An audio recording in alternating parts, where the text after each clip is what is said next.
Hey everyone, today is March 29th, 2021, and today's card of the day is Warning from the Doctor Strange Hero Pack.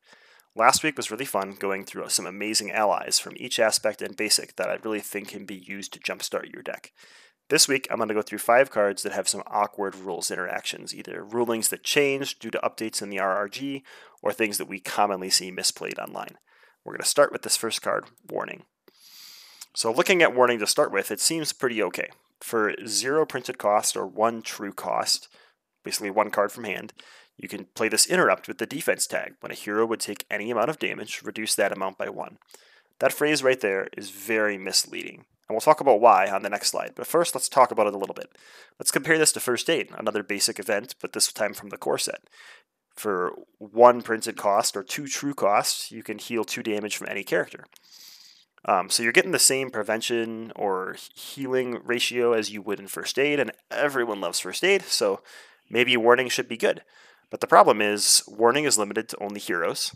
You're going to find out on the next slide, it's only limited to your hero, and only during an attack, so you can't use this to heal allies, you can't use this to play on other characters or other players, and that takes away a lot of the versatility that makes First Aid so strong. It's still in solo, since most of this deals with like being a bummer for multiplayer, can still be an okay to poor range card, and it does have a spot in some decks, and I'll highlight those cards at the end. But first, let's look at these awkward rule interactions. So this entire awkward interaction is going to deal with the defense ruling that exists. So if you look up in the current RRG on Fantasy Flight's website, there is a ruling for defense that says, if a triggered ability is labeled as a defense, such as Hero Action Defense, that ability can only be resolved by a player while they are the target of an attack. So how does one become the target of an attack? If Rhino initiates an attack against Spider-Man and he has Warning in his hand, or he draws it from his spider senses, he'll be able to use Warning to prevent 1 of that damage. But if another player defends for Spider-Man and takes the attack over, that new player becomes the target, so you're no longer able to play Warning. That's a big bummer. So when it says when a hero would take damage, it should really say when your hero would take any amount of damage. On top of that, you have to be the target of the attack and taking damage. So things from like Green Goblin flipping and dealing damage to a character, right? You would think if you read the phrase when a hero takes any amount of damage, you're taking damage, you should be able to prevent it. You cannot. Because of that defense tag, you have to be the target of an attack. So you can only prevent this during an attack. That doesn't mean it can only be preventing damage directly from the attack, like from Rhino's attack hitting your defense. If a boost card is flipped like Concussive Blast, that deals 1 damage to all friendly characters, technically you're being dealt damage during an attack. While you are the target of that attack, you could prevent the 1 damage from concussion boosters, which might be useful if you have like a tough card on you or something. So there's some real like specific scenarios where that makes sense. But overall, this card kind of stinks because you can really only play it on your hero, and you can really only play it on your hero when you're being attacked, which is just a bummer, right? The wording of the card would make it so fun, and if this didn't have the defense tag, and you could truly play this on other heroes or other characters, and for any amount of damage, it would be a much more powerful card and a much more fun card to play.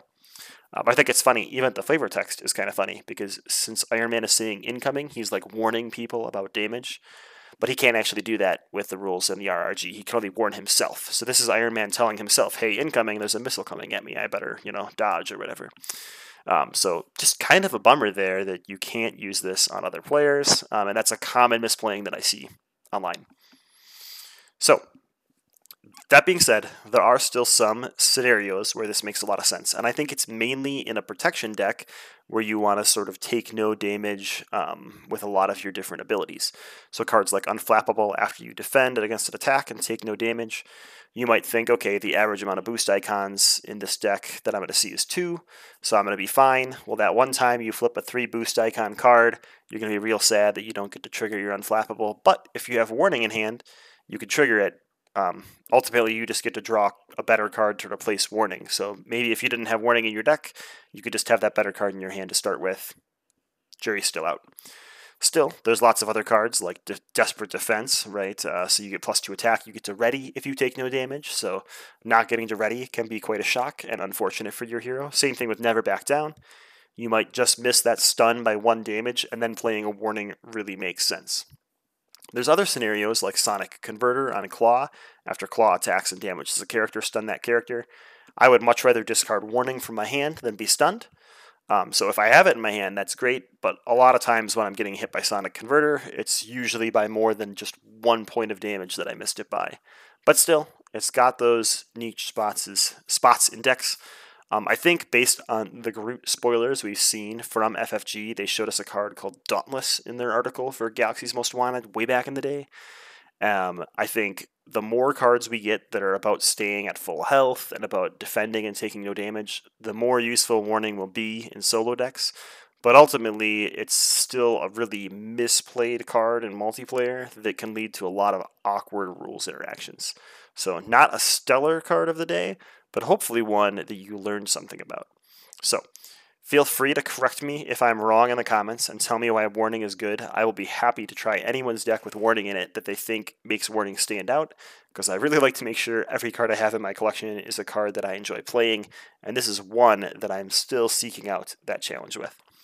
Thanks for tuning in, and check back tomorrow for another awkward rules interaction on Marvel Champions Card of the Day.